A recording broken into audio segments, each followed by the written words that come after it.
Hi, Hal. Today in this session we will be learning about recursion, and these are all the objectives for the today's class. So we'll be knowing about what is recursion, then some of the problems which can be solved recursively, and list the advantages and disadvantages of recursion. So what is the benefit of going with that, and what are all the drawback or disadvantages with respect to recursion. We'll be going through that. Then exit conditions to avoid infinite loop. Sometimes using improper usage of recursion may lead to infinite loop, so that has to be avoided. So we'll be having a word on that also.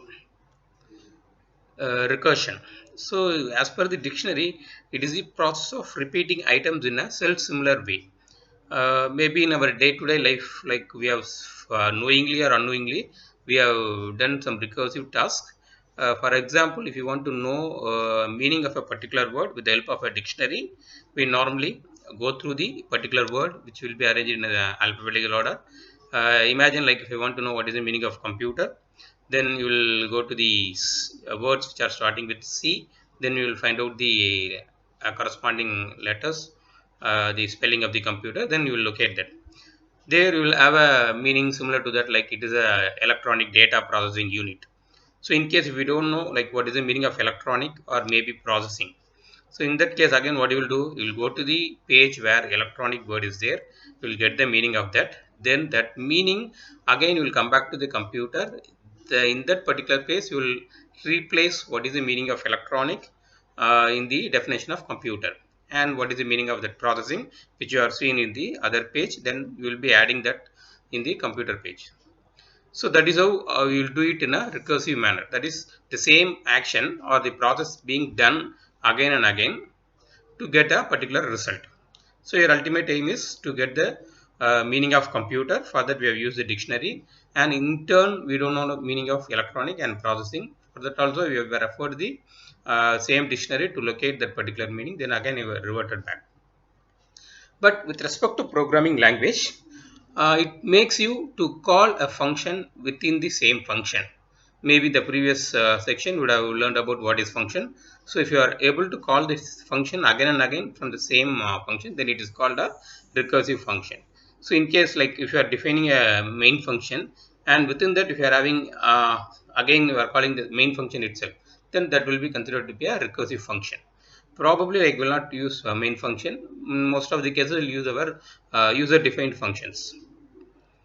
So it's a simple example. Maybe in our elementary classes we have learned, like, how do we perform multiplication. So multiplication nothing but a mere addition of the same number again and again. If I want to know, like, 6 into 3, so 6 has to be added 3 times, or 3 has to be added 6 times. That is the meaning.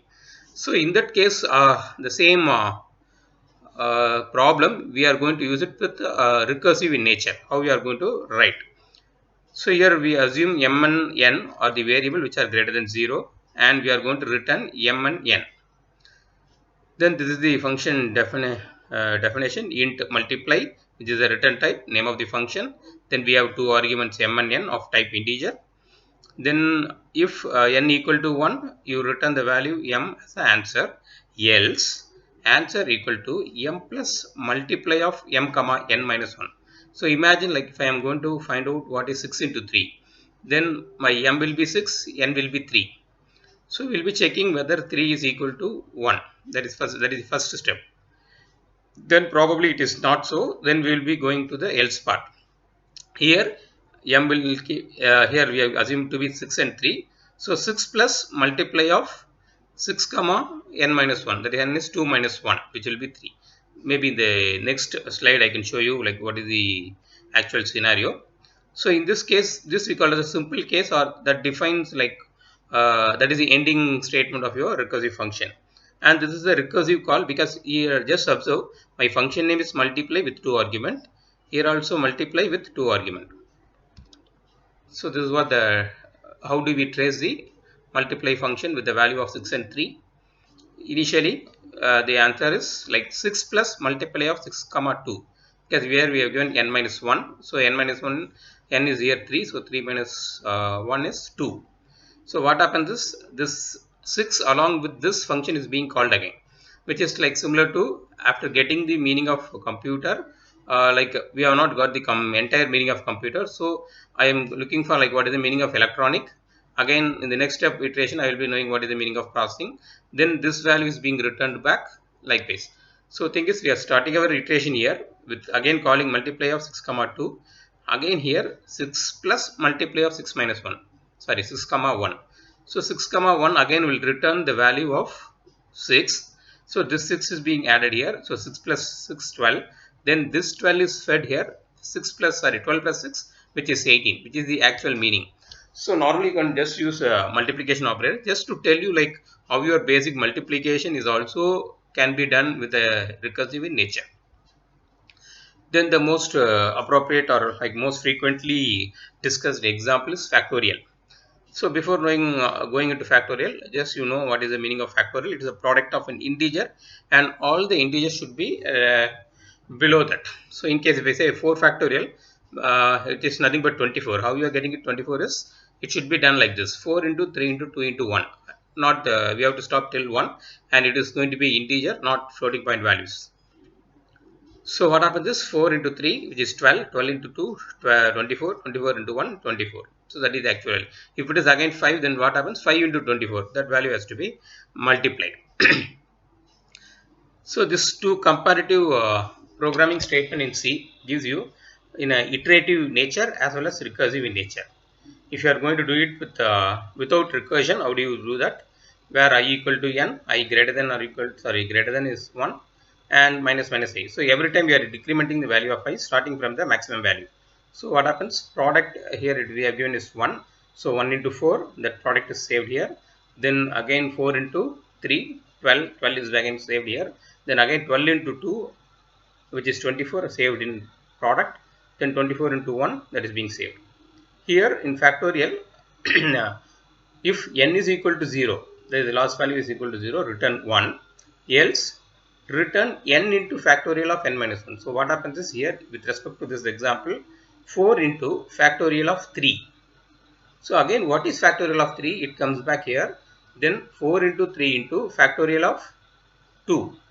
Again 4 into 3 into 2 into factorial of 1. So here whenever we have a factorial of 1 or 0, we are going, sorry, whenever the n value becomes 0, we return 1. So what happens? Whatever previously we have had n as 4 into 3 into 2 into 1, then that entire value is returned as your return type. Or whether if you want to print out that value, that can be done, or it's going to return the value as this. So what is the advantage of recursion? So recursion is going to make it more elegant. Maybe when you compare these two, like recursive and iterative, it looks more simple and more convenient, and you are just following the same problem again and again. You are not making any loop or something else. And it may be natural to define the problem in terms of the problem itself. And here, like you can see, the factorial 4 factorial is given as this. And according to recursion, it is given as 4 into 3 factorial. Likewise, it keeps on going. So next is terminating or exit condition. Whenever you want to define a recursion, there is a problem or there is a probability that it may go into a infinite loop if you are not planning it appropriately. So you should have some exit condition. So with this program, the exit condition is if n equal to 0, return 1. So that is the way of condition we are making it. Else if this is not there, then what happens? It will keep on doing like n minus 1, finally 1, 1 minus 1, 0, then 0 minus 1, minus 1, then minus 1, minus 1, minus 2. It keeps on going until then you will end up with a stack overflow.